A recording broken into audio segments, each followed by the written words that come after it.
Nitong nakaraang linggo, naging mainit ang usapin tungkol sa pagbili ng Manila City Hall sa lupa ng Basa Guidote Enterprises na pagmamay-ari ng pamilya ng misis ni Chief Justice Renato Corona.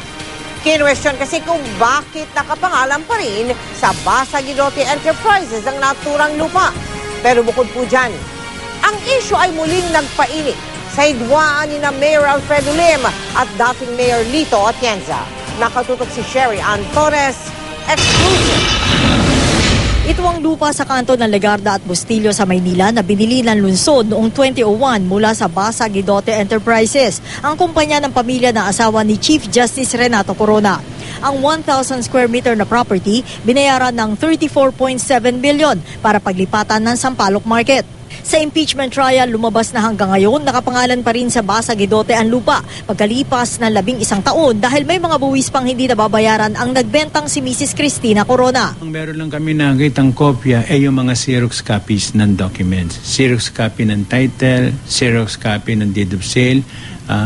Ang totoo pa nga nito, yung deed of absolute sale, wala rin kaming kopyang makita. Nahanap namin yung owner's duplicate copy of the title of Basa Guidote Enterprises Inc., which should be the basis for our registration if we have to register. Ang tumalo kay nooy Manila Mayor Lito Atienza na si Mayor Alfredo Lim, pinaiimbestigahan na ang pagbili sa lupa noong panahon ng kanyang katunggali. Noong isang linggo naman, naglabas ang Commission on Audit ng Notice of Disallowance matapos lumabas sa kanilang review na hindi na kumpleto ni na dating Mayor Atienza ang mga requirements. Kaya dapat daw isoli sa gobyerno ang 34.7 billion pesos na pinambili ng property. Pero tumututol dito ang abogado ni Corona na si Defense Counsel Ramon Esguera. Sabi niya hindi raw naisilbi ng tama ang Notice of Suspension noon. Napakatagal na rin daw nito kaya hindi pwedeng gawing basehan ng Notice of Disallowance. Pero ayon kay COA Chairperson Maria Gracia Pulido Tan, naglabas sila ng Notice of Disallowance nitong March 19, 11 taon matapos mangyari ang bentahan ng walang ibang dahilan kundi gampanan ang kanilang trabaho. Paliwanag niya, nagbigay daw ang COA ng Notice of Suspension kina Atienza noong 2002 at binigyan siya ng 70 araw upang isumite ang hinihingi nila mga dokumento. Ito raw ang napag-alaman ng COA matapos nila repasuhin ang transaksyon sa kahilingan mismo ni Esguera. Si Atienza ayaw din bilhin ang paliwanag ng COA. Tingin niya panggigipit ito matapos niyang tumestigo sa impeachment court. I'm sure hindi alam ng ibang tao yan, kundi mga tiga City Hall ang gumawa niyan. Akala nila makakatulong sila. Alam mo, marami sumisip-sip ngayon sa Pangulong Aquino. This is plain and simple harassment. If at all, I can call it persecution of a witness. Pero paglilinaw ni Lim, COA ang kusang loob na kumilo sa transaksyong ito at hindi at tanggapan niya. Yung mga personal attacks niya, no comment na ako. I don't want to dignify these lies, no?